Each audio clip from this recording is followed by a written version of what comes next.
Vamos começar? Então tá, então hoje a gente vai falar sobre os distúrbios respiratórios do recém-nascido. E aí, eu sempre gosto de começar essa aula de distúrbios respiratórios falando um pouquinho sobre a fisiopatologia da transição pulmonar do recém-nascido. Então, a gente sabe que durante a gestação fetal, os pneumócitos alveolares do tipo 2, eles vão secretar ativamente o cloreto no espaço alveolar. E, consequentemente, o sódio e a água vão acompanhar passivamente esse cloreto. Essa secreção do fluido intraalveolar, ela vai atingir o pico de 5 ml quilo hora, com um volume máximo de 25 a 30 ml por quilo no final da gestação. E aí, esse líquido pulmonar, ele vai saindo pela traqueia. E isso vai contribuir na formação do líquido amniótico. Tudo bem? Essa quantidade do líquido pulmonar fetal é diretamente proporcional ao crescimento e desenvolvimento dos pulmões.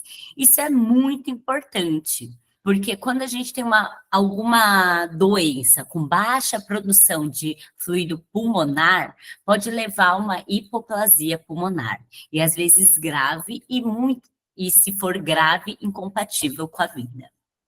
Bom, e aí o que acontece, então? Durante o trabalho de parto, a liberação de cortisol, hormônios tiroidianos e o estresse do trabalho de parto e do nascimento liberam a epinefrina. E essa epinefrina vai ativar os canais de sódio com a inversão da secreção para a reabsorção do líquido pulmonar. Então, tem uma inversão dos canais de sódio e potássio, então, em vez de jogar o cloro para dentro, eles vão começar a reabsorver esse líquido pulmonar. Tudo bem? E a maioria do líquido intersticial pulmonar, ele move-se para a circulação pulmonar. Parte drena através dos linfáticos pulmonares também. Tá certo? Beleza?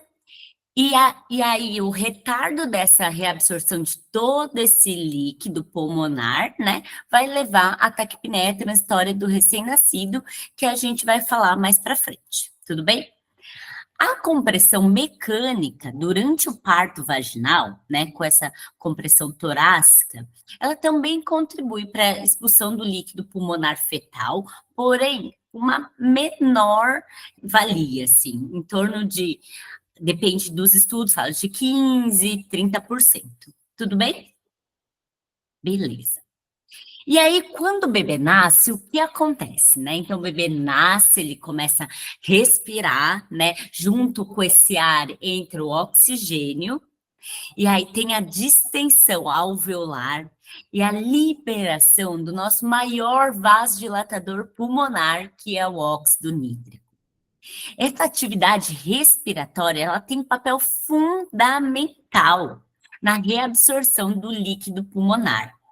Então, resumindo aqui, lembrar que intraútero, o pulmão fetal, ele está repleto desse líquido pulmonar. E a principal função do pulmão intraútero é crescer. Tudo bem? Tanto que vai uma parcela muito baixa da circulação fetal para o pulmão, que essa circulação pulmonar serve para irrigar e favorecer o crescimento do pulmão. Quando o recém-nascido nasce, então, tudo muda, certo? Então, a resistência vascular pulmonar, que intraútero era altíssima, né? Porque não tinha necessidade de ir tanto sangue para esse pulmão. Então, esse pulmão, a resistência era muito alta, né? Quando o bebê nasce, essa resistência vascular pulmonar precisa começar a cair. E vai cair como? Lá no trabalho com a reabsorção do líquido pulmonar, né, na passagem pelo canal de parto, no caso do parto vaginal, e quando o bebê nasce, nas primeiras respirações, com a entrada de ar, de oxigênio, levando a vasodilatação pulmonar, e essa entrada de ar e a inspiração com a pressão alveolar, mandando esse líquido para fora. Tudo bem? Tranquilo? E assim, né, essa resistência vascular pulmonar, que era altíssima intraútero, ela começa a reduzir, tá certo? Principalmente no momento que nasce, mas a resistência vascular pulmonar vai diminuindo ao longo de toda a infância, por meio da continuidade do desenvolvimento pulmonar, a formação das colaterais, certo? Então, tá bom. Então, é isso aqui que esse gráfico representa, a queda da resistência vascular pulmonar, que ela continua e segue até a vida adulta. Bom, eu acho importante também a gente compreender quais são as particularidades do pulmão do recém-nascido. Então, esse pulmão, ele tem um calibre de vias aéreas menor, ele tem uma menor complacência pulmonar, porém uma maior complacência torácica. Então, esse recém-nascido que ele fica, né, essencialmente em decúbito dorsal, essa arcada torácica, ela não fica formada, promovendo uma pressão negativa que favorece a entrada de ar. Ainda não, ainda é muito complacente, ela tende a colabar, e isso dificulta a entrada do ar. A respiração do recém-nascido, ela é periódica, né? Então, o bebê não respira assim, ó, continuamente, né? Ele respira e pausa. Respira e pausa. E tem uns períodos de pausa de 5 a 15 segundos, tudo bem? Então, essas são algumas particularidades e o porquê, né? Além disso também, né, a musculatura do recém-nascido, ela é imatura, né? O que favorece também o cansaço ou o esforço respiratório. Então, tudo isso justifica o porquê que o desconforto respiratório é uma das causas mais comuns de admissão em UTI neonatal. E eu trouxe aqui alguns fatores de riscos principais. Então, prematuridade, líquido amniótico meconial, o oligoâmnio, porque o oligoâmnio está associada com o líquido pulmonar. Então, se o o feto tem um oligoâmnio, provavelmente ele tem um líquido pulmonar diminuído, e isso leva a uma hipoplasia pulmonar. Tudo bem? A cesariana é super fator de risco, né? E não só para taquipneia transitória do recém-nascido, para outros distúrbios respiratórios também. Diabetes gestacional, coreoamnionites. Tudo bem? Tranquilo? Bom, e aí, quais são os sinais de desconforto respiratório no período neonatal? Então, a taquipneia, que ao nascimento é caracterizada por uma frequência respiratória maior que 60 movimentos por minuto, e a taquipneia é um mecanismo compensatório para hipercapnia, hipoxemia e acidose. Tudo bem? O batimento de asa nasal, né, que é essa dilatação das narinas durante a inspiração, com o objetivo de aumento do diâmetro das vias aéreas e diminuição da resistência à entrada de ar. As retrações, né, intercostal, subcostal ou subdiafragmática, com o objetivo de ajudar, favorecer a entrada desse ar, e o gemido expiratório, que é aquele barulhinho que o recém-nascido faz assim, que resulta do fechamento parcial da glote no final da expiração, com o objetivo de manter uma capacidade residual funcional e evitar o colapso alveolar, né? Evitar essa atelectasia. Tudo bem? Então, sinais de desconforto respiratórios precisam ser procurados ativamente. E a gente tem uma escala, né? Essa é uma das escalas de desconforto respiratório do período neonatal. É a que a gente mais utiliza, né, no nosso meio, que chama o Boletim de Silverman-Anderson, ou BSA. E ele pontua, né, de 0 a 2 para 4 itens. Retração intercostal superior, então o balancim, né? A tiragem intercostal, a tiragem subchafoidiana, né? Ou subdiafragmática, batimento de asa nasal e gemido expiratório. Então, quanto maior a pontuação no BSA, pior é o grau do desconforto respiratório. Lembrando que um BSA maior que 4 indica uma dificuldade respiratória moderada a grave. Bom, lembrar também que as causas de desconforto respiratório no período neonatal são variáveis e multissistêmicas. Então, o recém-nascido pode ter desconforto respiratório por uma obstrução nasal, uma atresia de coanas, uma micrognatia, uma traqueomalácia, o pulmonar, né, que é o que a gente vai falar hoje, né, principalmente a taquipneia transitória do recém-nascido, a síndrome do desconforto respiratório, síndrome de aspiração meconial e as pneumonias. Tudo bem? Pode ser causa cardíaca, né? Então, os cardiopatas, né, por eles terem maior facilidade de ter acidose, hipercapnia, hipoxemia, eles vão ter mais desconforto respiratório, né? Alguma falha de débito cardíaco, miocardiopatias, enfim. Neuromuscular também, secundária trauma, distúrbio hidroeletrolítico, malformações, uso de medicação, a meningite também entra aqui, né? E também outras causas, né? A sepse, hipoglicemia, outros tipos de acidose, por exemplo, as metabólicas, a hipo ou a hipertermia também, anemia, a polistemia, enfim, tem uma lista enorme, né? Por isso que é extremamente importante para a gente fazer o diagnóstico correto do desconforto respiratório do recém-nascido, a gente juntar toda a história dessa pré-natal, né? Trabalho de parto e parto, né? O exame físico do recém-nascido e os exames que podem nos apoiar, como, por exemplo, raio-x, ultrassom pulmonar e os exames laboratoriais, para a gente tentar fazer um diagnóstico mais assertivo e um tratamento adequado. Bom, então agora eu mandei para vocês alguns casos clínicos, né? E eu vou basear a aula neles, tudo bem? Então, o primeiro caso clínico era uma gestante sem morbidade, sem intercorrências na gestação, com sorologias negativas e pesquisa para estrépito do grupo B negativo. Ele nasceu, então, de 37 semanas por uma cesárea eletiva, com peso de 2,750 kg, Apgar de 9,10. Recém-nascido evoluiu com desconforto respiratório, frequência respiratória de 80, saturação de 92 em ar ambiente e temperatura de 36,2. Então, qual que é a hipótese diagnóstica principal aqui? E qual a conduta inicial?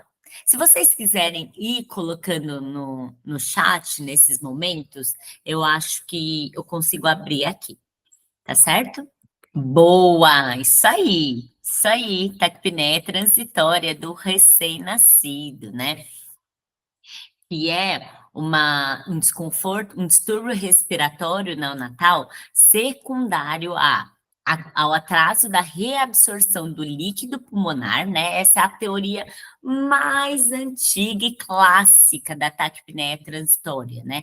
Então, por ausência desse estresse ou essas influências hormonais do trabalho de parto e do parto, há uma diminuição da reabsorção de sódio, consequentemente de água, e uma maior retenção desse líquido pulmonar, tá?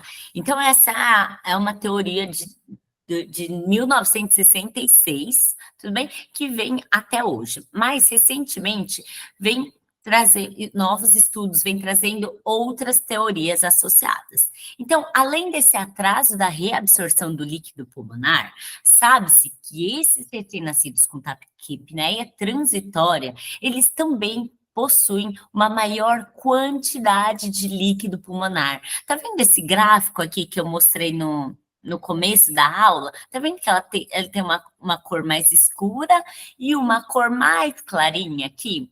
Então, esse cinza mais clarinho representa essa população aí de taquipneia transitória com uma maior quantidade de líquido pulmonar já no período, né, intraútero e já no trabalho de parto. Então, esse maior volume de líquido aumenta as pressões teciduais intersticiais, né? E tem um maior retorno do líquido para a via aérea na expiração. Então, quando o ar sai, então tem uma menor pressão intraalveolar, então esse volume em excesso volta para o alvéolo. Tudo bem? Deu para entender?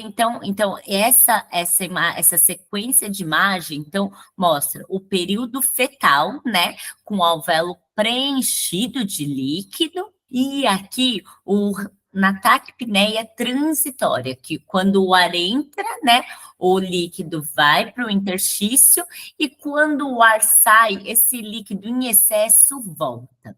E na resolução da taquipneia transitória, tá vendo que a quantidade de líquido intersticial já diminui. Então, na expiração não tem esse retorno de líquido. Outra teoria também é que os recém-nascidos com menor esforço respiratório ao nascimento também podem ter um atraso na reabsorção do líquido pulmonar, porque a inspiração favorece uma pressão para saída desse líquido. E o recém-nascido também, ele possui uma expiração prolongada através desse fechamento da parcial da laringe, com o objetivo de manter, lembra, a capacidade residual funcional e, consequentemente, uma pressão alveolar, para evitar que esse líquido volte totalmente. Lembrar que a taquipneia transitória do recém-nascido é a causa mais comum de desconforto respiratório em recém-nascidos a termo. A incidência gira em torno de 4 a quase 6 recém-nascidos a cada 1.000 nascidos vivos, tudo bem? E vai aumentando conforme a menor idade gestacional, atingindo 10% nos recém-nascidos entre 33 e 34 semanas. Mas, apesar de ser uma causa extremamente comum e benigna, ela pode ter algumas repercussões ruins, como levar ao aumento da admissão em UTIs. Ela pode estar associada à hipertensão pulmonar persistente, e aí, nesses casos, aumenta muito a sua gravidade e o curso da doença. Ela pode promover a separação do recém-nascido com a sua mãe. Pode necessitar maior suportes ventilatórios, uma exposição desnecessária à antibiótico terapia empírica e um aumento do tempo de internação hospitalar, com todas as repercussões associadas a isso. Bom, então é muito importante a gente conhecer e saber conduzir adequadamente a taquipneia transitória do recém-nascido.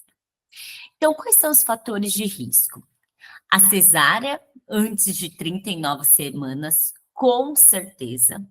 Cesárea sem trabalho de parto. Então, essas taxas aqui, né, são de recém-nascidos a termo, né? Então, 3,5% dos recém-nascidos que nascem de cesárea sem trabalho de parto tem taquipneia transitória do recém-nascido. 1,2% dos recém-nascidos que nascem de cesárea com trabalho de parto e apenas 0,5% dos recém-nascidos de parto vaginal vão ter taquipneia transitória do recém-nascido.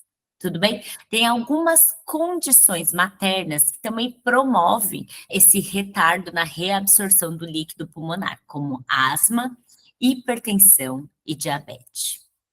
Além disso, asfixia perinatal, o sexo masculino e, como a gente viu no slide anterior, a menor idade gestacional ser PIG e macrossômico.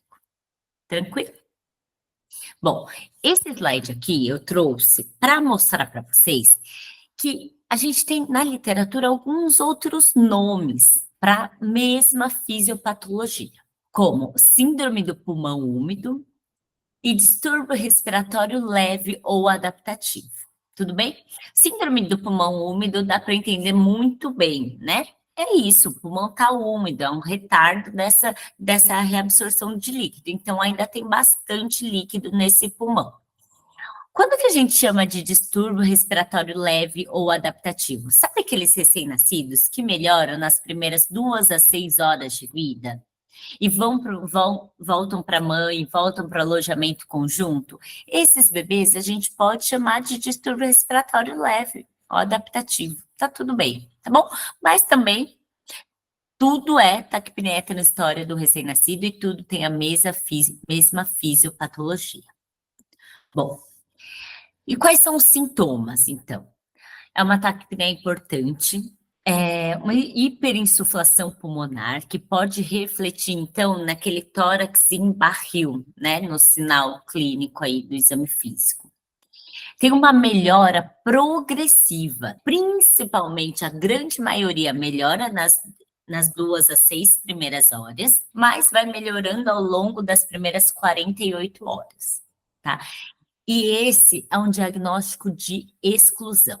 E sempre que o recém-nascido começar a ter uma piora desse quadro, precisamos pensar em outras causas, como, além da taquipneia transitória do recém-nascido, a síndrome de aspiração meconial, algumas doenças congênitas, como hérnia diafragmática, síndrome, aqui está escrito membranialina, né? Hoje em dia a gente chama mais de síndrome do desconforto respiratório, as infecções, certo? As síndromes de escape de ar, as congestões, tudo bem? Então, precisamos pensar em tudo. E qual que é o raio-x típico da taquipneia transitória do recém-nascido? É esse aqui, é um pulmão congesto, aumento do infiltrado perilar. Opa, deixa eu voltar aqui. Retificação dos arcos costais, o aumento, né, do número dos arcos costais que a gente consegue contar, a retificação aqui do diafragma bilateral.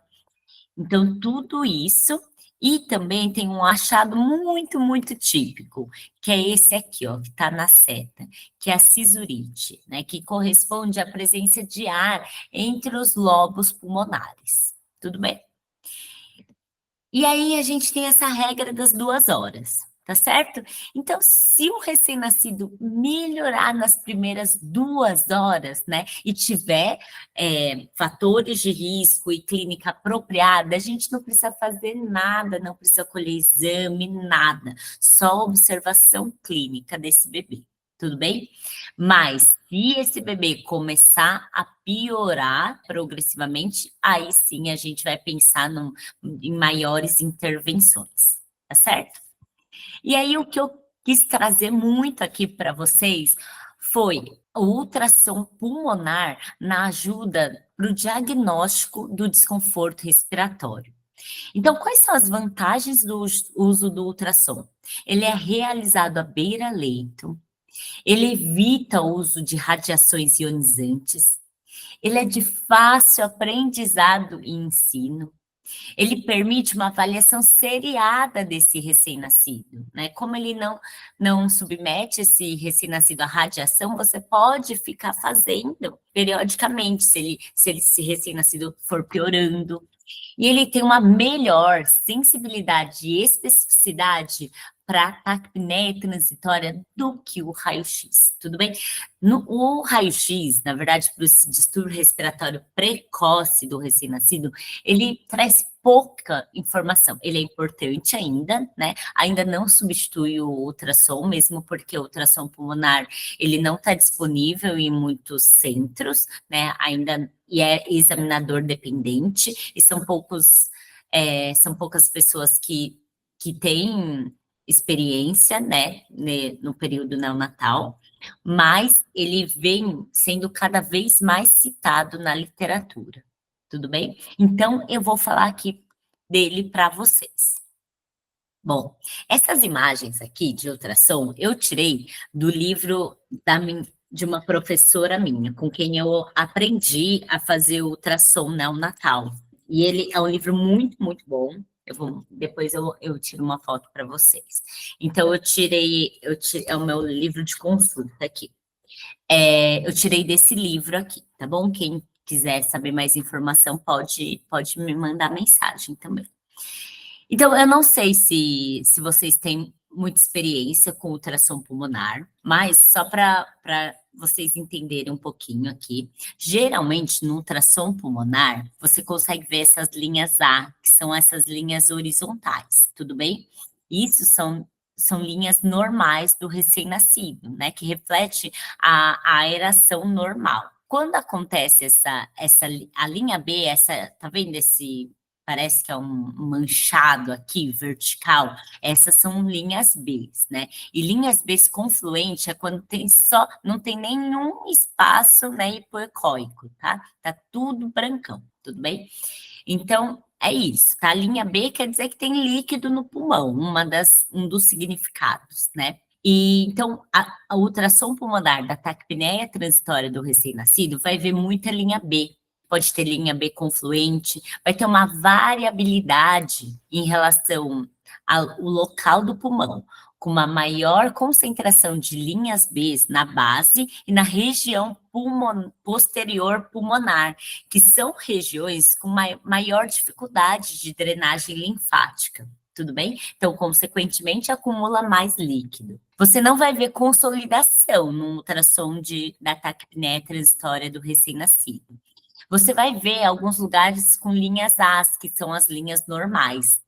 E a linha pleural tá normal e fina, tá certo? Beleza? Então vamos lá. Qual que é a conduta inicial, então, da taquipneia transitória do recém-nascido?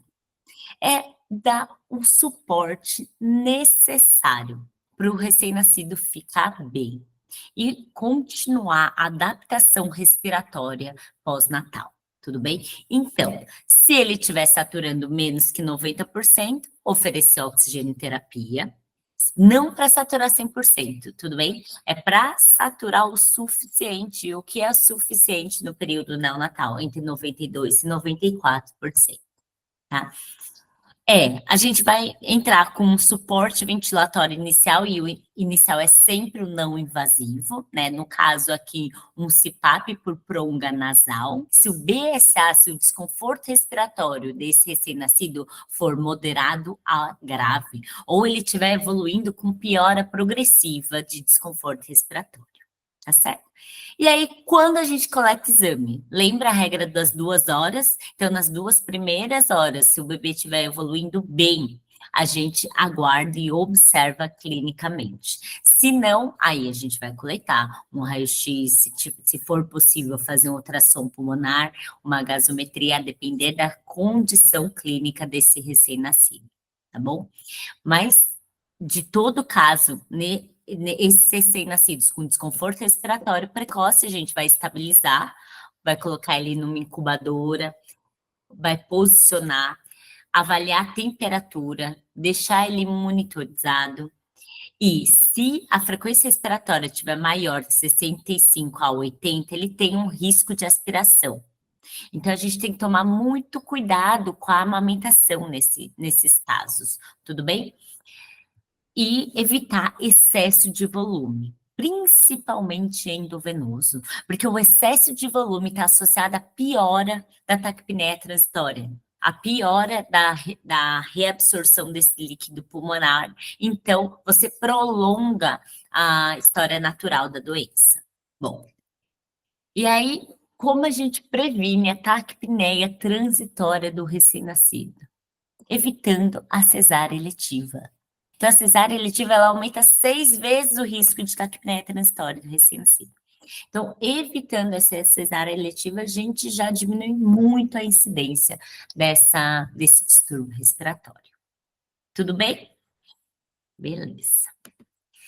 Então, agora vamos no nosso segundo caso aqui. É uma gestante com hipertensão gestacional que evoluiu para pré-eclâmpsia, que precisou fazer uma cesárea com 30 semanas. Esse bebê nasceu com 1.600 gramas, Apgar 8,9 e evoluiu com desconforto respiratório, com uma gemência importante, um BSA de 6. A frequência respiratória era de 68 e ele estava saturando 84 em ar ambiente. Vamos lá, então? Qual a hipótese diagnóstica de vocês para esse quadro respiratório? Boa! Isso aí. Muito bom. Síndrome do desconforto respiratório. A síndrome do desconforto respiratório, ela pode cometer até 80% dos recém-nascidos extremos, né, que menor que 28 semanas. E entre 15 a 30% dos recém-nascidos prematuros entre 32 a 36 semanas. Então, ela é inversamente proporcional à idade gestacional, à imaturidade e ao peso, tá? A síndrome do desconforto respiratório, ela aumenta muito, né, o tempo de ventilação mecânica e a necessidade de oxigênio. Ela promove um processo inflamatório. E tudo isso, esse conjunto, aumenta a chance desse recém-nascido ter uma displasia broncopulmonar. E essa síndrome do desconforto respiratório é exatamente isso. Então, geralmente são prematuros, né, menores, e que levam um desconforto respiratório importante, com uma necessidade de oxigênio que só aumenta nas primeiras 24 horas de vida, né? Na ausência de outros sinais de infecção, né? E tem um raio-x característico que a gente vai ver. Então, a causa principal da síndrome do desconforto respiratório é uma deficiência tanto quantitativa como qualitativa do surfactante, tá? E aí, os fatores de risco são a prematuridade, a idade materna avançada, e isso aí se justifica muito provavelmente porque a idade materna avançada pode estar associada a outras morbidades maternas, como hipertensão, diabetes, placenta prévia, descolamento prematuro de placenta, e essas condições, elas estão relacionadas às cesáreas precoces, tudo bem? Bom, a cesárea, né, a diabetes, o filho de mãe diabética é um dos os únicos recém-nascidos a termo que pode ter desconforto respiratório, porque a insulina, ela inibe o acúmulo do surfactante e ela altera a sua função também. Então, filho de mãe diabética, ainda mais prematuro, a chance dele ter desconforto respiratório é muito alta. Tá certo? O sexo masculino, né, por fator genético, ele é fator de risco para várias morbidades neonatais. E a hérnia diafragmática, porque ela altera a evolução, a formação pulmonar intraútero. Tudo bem? E quais são os fatores de proteção, então? O corticoide antinatal, ele mudou a história da neonatologia, né? Então, antigamente, os recém-nascidos com 34 semanas, eles tinham uma alta taxa de mortalidade. Eles nasciam com um desconforto respiratório extremamente importante e a gente também não tinha técnica suficiente para ventilar esses recém-nascidos de uma forma gentil. Então, é indicado hoje o uso de corticoide antinatal para todo recém-nascido que tem risco de nascer entre 24 e 34 semanas, tá certo? Bom, a hipertensão gestacional é um protetor, porque provavelmente leva a um estresse intraútero, e esse estresse intraútero leva a uma liberação de corticoide com maturação pulmonar. A origem africana, tá? Por causas genéticas, então ele promove uma maior maturação pulmonar por maior estímulo do surfactante. E o fumo e o álcool também entram como fatores de proteção, porque são fatores de estresse intraútero, certo? Bom, e aí para entender a SDR, a gente precisa entender um pouquinho sobre o desenvolvimento pulmonar, sobre a embriologia. Então, vamos lá. Eu vou mostrar aqui, então, a evolução pulmonar, que começa na fase embrionária, com a divisão dos bronquíolos, né, direito e esquerdo, seguido pela fase pseudoglandular, onde há a formação dos bronquíolos terminais no final dessa fase. Segue, então, a partir de 16 semanas, na fase canalicular, com a formação dos bronquíolos respiratórios e dos ductos alveolares. E por volta de 20 a 22 semanas de gestação, há o aparecimento dos pneumócitos tipo 1 e 2, que começam a agir, né, com a formação de surfactante na fase sacular, a partir de 24 semanas, que coincide, né, com o limite da viabilidade neonatal e o aumento do aparecimento do surfactante no líquido amniótico, tá certo? Depois dessa fase sacular, aí a gente tem a fase alveolar, né, que começa com 36 semanas e vai terminar só com 2 anos de idade. É uma fase de formação de pequenos vasos e alvéolos, de multiplicação dessas estruturas menores, né, e o aumento da capacidade de troca dessa criança.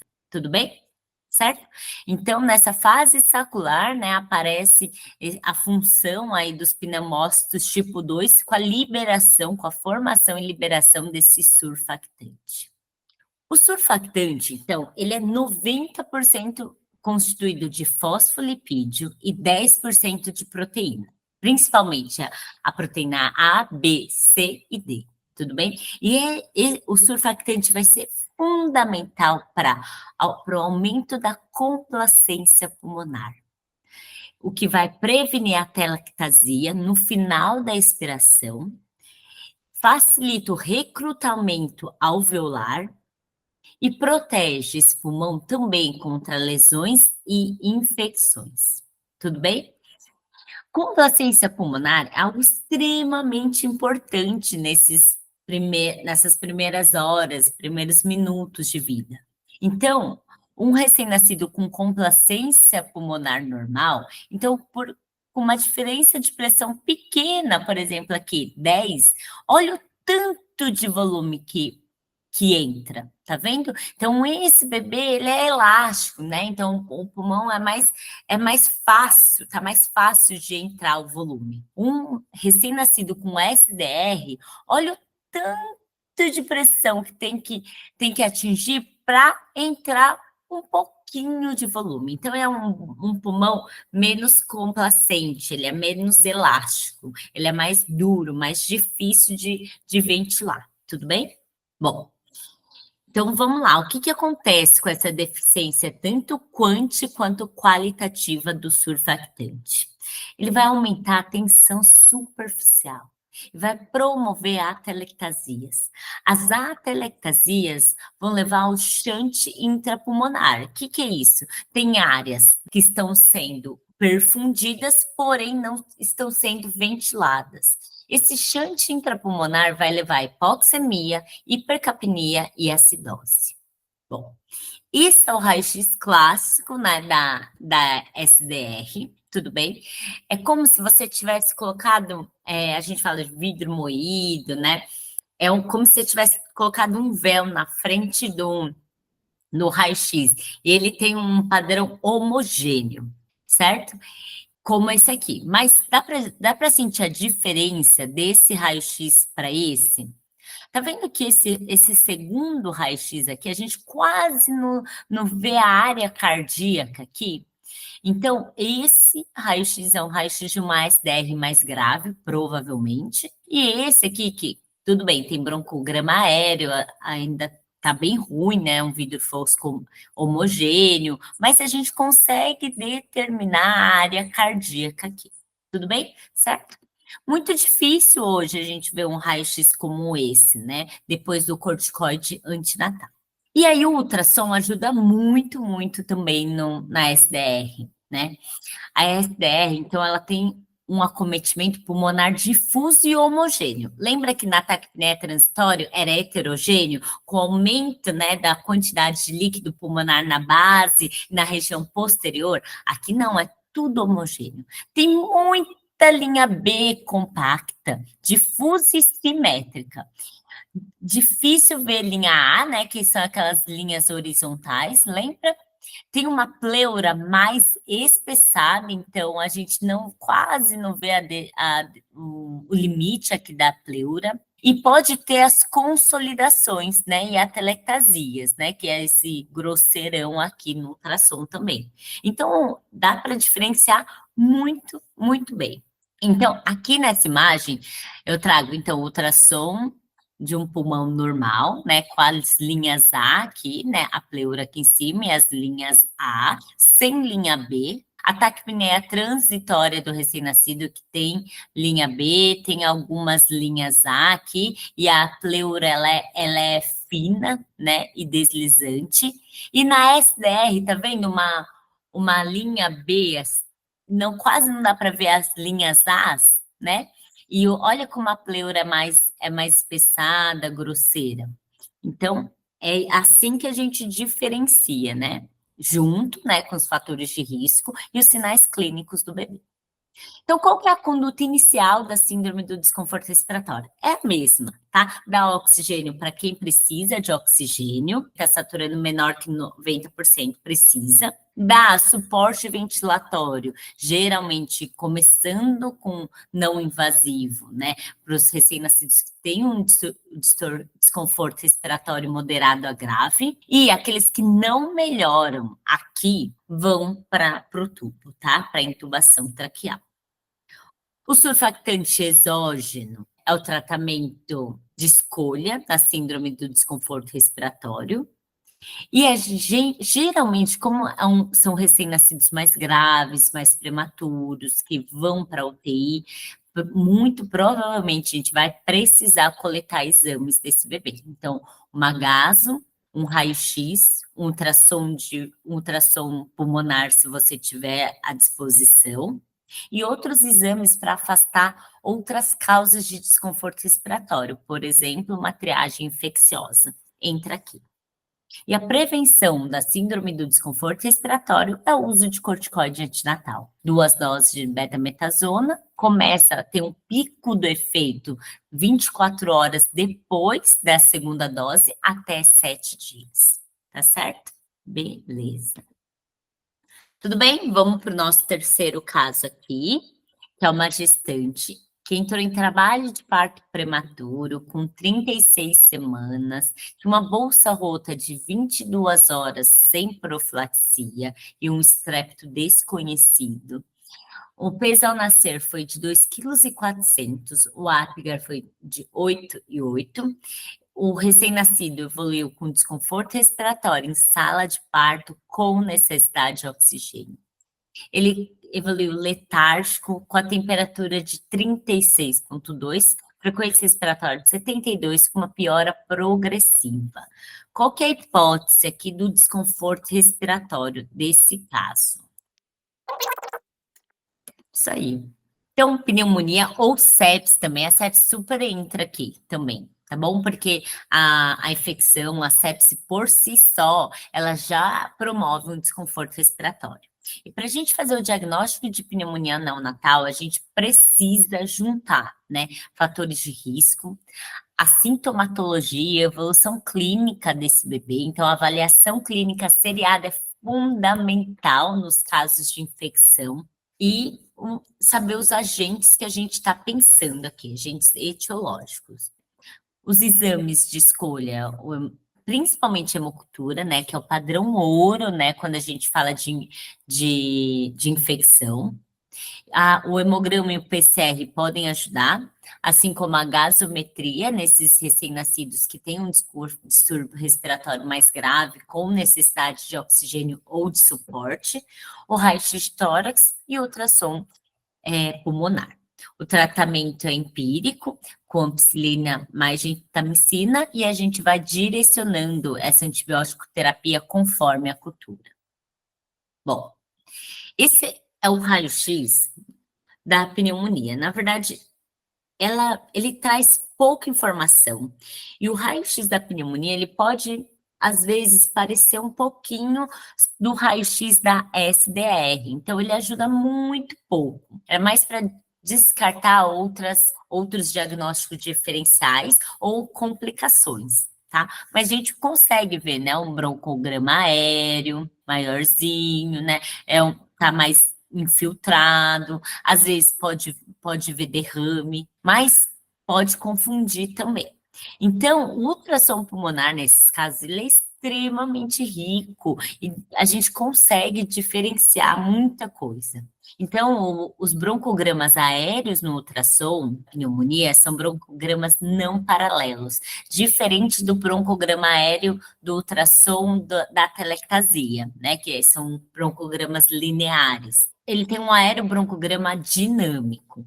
E as bordas das consolidações são imprecisas, e a linha B também está presente por conta de um edema reativo a esse processo inflamatório infeccioso.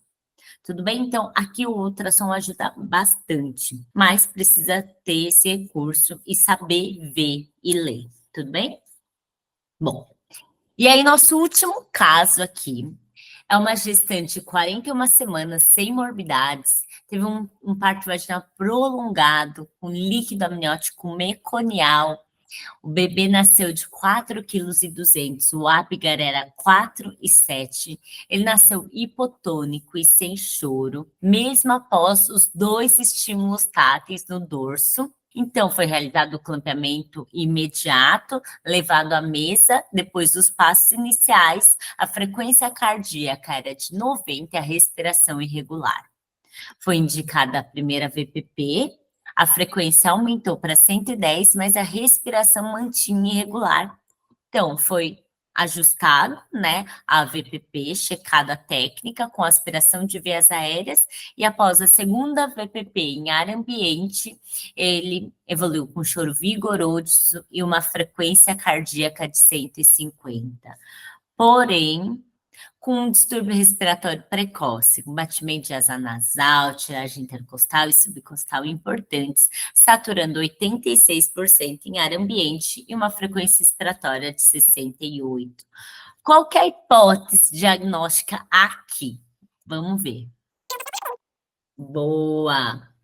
Boa! Isso aí, muito bom. Então vamos lá, isso aí mesmo, síndrome de aspiração meconial. Tudo bem? Lembrar que o líquido meconial, a presença do líquido meconial é fator fundamental para ter síndrome de aspiração meconial, certo? Mas nem todo recém-nascido com líquido meconial vai ter síndrome de aspiração meconial, tudo bem? Então, o líquido meconial, ele está presente em 4 a 22% dos nascimentos, né? Chegando a quase metade quando a gente avalia os maiores iguais a 42 semanas, tá certo? E 3 a 12% dos recém-nascidos que apresentam líquido amniótico meconial vão apresentar síndrome de aspiração meconial. 20% deles nascem com má vitalidade e 1/3 desses necessita de intubação e ventilação mecânica. E desses, 5 a 12% morrem, tudo bem? Então, a síndrome de aspiração meconial, ela está associada a condições críticas neonatais, recém-nascidos com asfixia, né, encefalopatia hipóxica isquêmica. Então, é um quadro extremamente grave, quando é para ser grave, certo? Tudo bem? 10%, a síndrome de aspiração meconial corresponde a 10% de distúrbio respiratório no período neonatal. Bom, então, o que é o mecônio, né? Então, o mecônio é a primeira evacuação do recém-nascido. Então, essa primeira evacuação, ela permanece no intestino e geralmente a saída é no primeiro dia de vida. Ele é aquele material preto, esverdeado, escuro, ele é estéril, inodoro, ele é bem pegajoso, parece uma graxa, e ele é composto de água, células de descamação da pele e do intestino, de secreções gastrointestinais, bile, suprapancreático, muco, lanugem, vernix, enfim, um monte de coisa, inclusive o fluido amniótico também, tá? Quando o recém-nascido apresenta evacuação, né, a liberação do mecônio até por volta da 12ª semana de gestação, geralmente não acontece nada, porque o peristaltismo nesse momento é muito ineficaz. Então, muito raro ter a liberação. Nos prematuros também é raro, mas geralmente quando acontece está associada a sepse, principalmente por listéria. E a liberação do mecônio intraútero é um marcador de estresse fetal, principalmente a hipóxia e a acidose intraútero, tudo bem? Então, é sim um sinal de alerta, né? Porque quando acontece em prematuros, pode ser uma sepse, e quando acontece nos recém-nascidos a termo ou pós-termo, pode ser um sinal de asfixia, tudo bem? Então, é um sinal de alerta. E os fatores de risco para ter líquido amniótico meconial, então, é a insuficiência placentária, né? A hipertensão, a pré-eclâmpsia materna, o oligoâmnio, as infecções, bolsa rota prolongada, corioamnionites, febre materna intraparto, o abuso de substâncias como nicotina, cocaína. E os fatores de risco para ter a síndrome de aspiração meconial é aquele mecônio bem espesso, a presença da cardiotoco alterada, acidose fetal, a cesárea, né, a necessidade de cesariana, e a intubação ao nascer e os baixos scores de Apgar, principalmente no 5º e no 10º minutos. Tudo bem? Bom, então vamos lá. Por que o recém-nascido evacua, né? Libera o mecônio intraútero? Então, o maior estímulo são condições de estresse, como asfixia, inflamação, infecção. Essas situações, elas aumentam o peristaltismo intestinal e promovem o relaxamento do esfíncter anal, com liberação desse mecônio intraútero. Essas condições de estresse também estimulam o GASP intraútero, com a aspiração desse mecônio. Então, é esse mecônio que o recém-nascido aspira dentro da barriga da mãe, em quantidade, que vai levar a essa síndrome de aspiração meconial. E não aquele tantinho de mecônio que estava na traqueia, né, quando o bebê nasce, né? Então, geralmente, o bebê com síndrome de aspiração meconial, ele já vinha aspirando mecônio intraútero. E por isso que no programa de reanimação neonatal, a gente não faz mais a laringoscopia sobre a visualização direta para a expiração traqueal do mecônio. Se o recém-nascido com líquido amniótico meconial nasce com má vitalidade, a gente começa habitualmente fazendo a VPP com a máscara e o ambu, tudo bem? Certo? Ou o ventilador mecânico manual em T, se for o caso. Beleza? Tudo bem? Então vamos lá. Bom, e o que faz o mecônio, né, no pulmão? Ele pode obstruir via aérea, levando tanto a atelectasias, né, quando o ar não consegue entrar de jeito nenhum, mas também pode promover hiperinsuflação, daquele ar que entra e não consegue sair.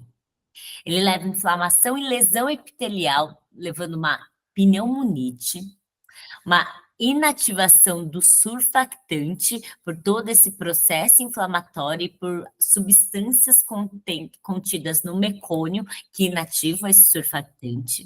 Pode promover escape de ar por conta dessa hiperinsuflação pulmonar e desse pulmão extremamente heterogêneo sendo ventilado. 15 a 20% da síndrome de aspiração meconial está associado à hipertensão pulmonar persistente, o que aumenta a gravidade do quadro desse recém-nascido. E pode promover, por conta de toda essa inflamação, uma infecção bacteriana secundária, né? Então, síndrome de aspiração meconial não é igual ao antibiótico. Esse recém-nascido, ele é mais grave, ele tem uma chance maior de ter infecção pulmonar secundária, né? Até porque provavelmente ele vai estar numa UTI, ele vai estar entubado, ele vai estar em ventilação mecânica, ele vai estar com acesso, então ele tem múltiplos fatores de risco de infecção também. Bom, então geralmente é um recém-nascido a termo ou pós-termo que evolui com distúrbio respiratório e tem na história a presença de líquido amniótico meconial, tá? Quais são os sintomas, né, mais específicos dessa síndrome de aspiração meconial? Geralmente é um recém-nascido com asfixia ou uma encefalopatia hipóxica isquêmica, né? Então, tem uma história bem marcada disso, né, de fatores de risco perinatais de hipóxia. O raio-x tem um padrão heterogêneo e por conta da retenção e persuflação pulmonar, esse também é um bebê que pode ter o tórax em barril no exame físico. Tem uma piora progressiva nas primeiras horas. Pode ter uma cianose, uma taquipneia importante e um desconforto respiratório grave. E quando esse recém-nascido tem uma hipoxemia muito grave, né, e refratária ao oxigênio, a gente vai suspeitar de hipertensão pulmonar persistente, que ocorre quando há uma falha na adaptação pós-natal, uma falha nessa oxigenação pós-natal, porque lembra quando no comecinho da aula que a gente falou que quando o bebê nasce, ele tem que respirar, essa entrada de ar promove uma entrada de oxigênio com a liberação do nosso maior vasodilatador pulmonar, que é o óxido nítrico. Então, se não tem essa respiração inicial, se esse bebê nasceu com uma vitalidade, né, ele não chorou, não respirou ao nascer, muito provavelmente não houve essa oxigenação inicial necessária para liberação de óxido nítrico e vasodilatação pulmonar. Então, pode ter sim uma hipertensão pulmonar persistente e nesses casos a realização do ecocardiograma é muito valioso, tá? E para a gente classificar a gravidade desse desconforto respiratório, a gente pode usar o índice de oxigenação, a partir dessa fórmula aqui, né, e com uma gasometria pré-ductal, tudo bem? Porque nesses casos de hipertensão pulmonar e nesses casos graves de distúrbio respiratório, pode ter uma alteração da saturação pré e pós-ductal. Então, a gente vai classificar o distúrbio respiratório como leve, né, se o índice de oxigenação for menor que 15, moderado se for de 15 a 25, grave se for 25 a 40 e muito grave se for maior que 40, tá certo? Bom, e esse é o raio-x da síndrome de aspiração meconial. Tá vendo que é um raio-x horroroso, extremamente heterogêneo, com áreas de atelectasias, áreas de consolidação, áreas de hiperinsuflação pulmonar. Então, um monte de broncograma aéreo, né? Então, imagina ventilar um pulmão assim, que tem áreas que você não pode dar muita pressão, muito volume, que ela pode levar a uma síndrome de escape de ar, um pneumotórax, e áreas que se você dá menos, ele vai atelectasiar. Então, é muito difícil e desafiador conduzir esses casos graves. E aí, aqui também o ultrassom, ele ajuda muito, né? Porque aqui também ele vai ter padrão B, lembra que é um processo inflamatório, com edema, vai mostrar consolidações intersticiais, pode mostrar telectasias. E aqui, na verdade, está mostrando a evolução da síndrome de aspiração meconial. Olha como que estava o ultrassom, né? Cheio de linha B, e aí, com a resolução do quadro, olha como aparece, então, as linhas A e melhoram o exame também, tá certo? Bom, qual que é a conduta inicial, então, na síndrome de aspiração meconial? É suporte também. Manter o oxigênio, oferecer oxigênio e terapia para manter a saturação maior que 90. Então, esse bebê não pode manter em hipoxemia, porque a hipoxemia pode manter a vasoconstrição pulmonar, o que vai piorar a hipertensão pulmonar persistente, tá certo? Mas também esse bebê não precisa saturar 100%, né? Porque saturar 100%, além de promover lesão de órgão-alvo, como a retina, com a retinopatia da prematuridade, liberação de radicais livres, inflamação pulmonar, com o distúrbio broncopulmonar. Gente, esqueci o nome, mas eu vou lembrar. Com a lesão pulmonar mais crônica, certo? Então, e a saturação 100% também pode inibir a ação do óxido nítrico. Então, não ajuda, tudo bem? Então, lembra da saturação alvo 92 a 94%. Bom, suporte ventilatório, né? Nos casos da hipoxemia refratária, só O2, às vezes precisa dar, né? Uma ventilação não invasiva, ou nesses casos, intubar mesmo, quando não melhora a saturação, quando o CO2 persiste alto e o desconforto respiratório não melhora ou piora. Na síndrome de aspiração meconial, às vezes pode dar o surfactante, porque ela está associada à inativação do surfactante, então oferecer o surfactante exógeno pode ajudar. Óxido nítrico inalatório também, nos casos de hipertensão pulmonar persistente. E a manipulação mínima ajuda muito, porque esse recém-nascido com pulmão extremamente acometido e com hipertensão pulmonar, ele pode ter uma reatividade pulmonar maior. Então, qualquer barulho em excesso, qualquer estímulo em excesso pode desencadear uma hipoxemia. E aí, cada crise de hipoxemia que esse recém-nascido tem prolonga também a história da evolução pulmonar dele e a gravidade dele também.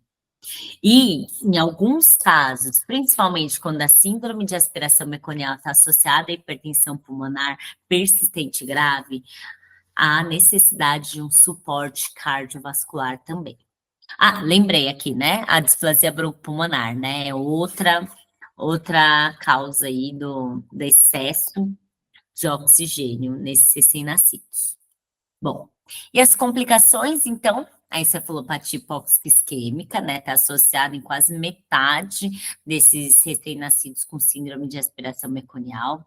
A disfunção miocárdica, porque imagina o que acontece aqui, né? Lembra que a resistência vascular pulmonar intraútera é extremamente alta e ela precisa cair para que o sangue vá para o pulmão e aí, consequentemente, esse sangue do pulmão vai para o ventrículo esquerdo, o que vai promover um débito cardíaco. Então, se essa pressão pulmonar está extremamente alta, não vai sangue para o pulmão, consequentemente, não vai sangue para o ventrículo esquerdo, e aí atrapalha muito o débito cardíaco desse recém-nascido. Então, pode levar também a choque, a hipertensão pulmonar, essa hiperreatividade brônquica que eu falei, né? E por isso justifica a manipulação mínima desses bebês, com coordenação entre a equipe dos cuidados. Então, todo mundo examina de uma vez, todos os procedimentos acontecem de uma vez só, né? E pode estar associado também à anormalidade de neurodesenvolvimento, né? Principalmente por conta da possibilidade da encefalopatia hipóxica isquêmica, de uma hipóxia persistente e uma alteração cardiovascular. Por isso, da importância, né? Porque essa é uma entidade extremamente evitável se a gente melhora a assistência perinatal dessa mãe e desse recém-nascido. Tudo bem? Acho que era isso que eu tinha para falar. Eu estou aqui aberta para perguntas, dúvidas. A pergunta é muito boa, verdade. Olha só, tem muito estudo recente sugerindo que o corticoide antinatal entre 34 e 36 semanas, ele pode diminuir, sim, a incidência de distúrbio respiratório ao nascimento, tá?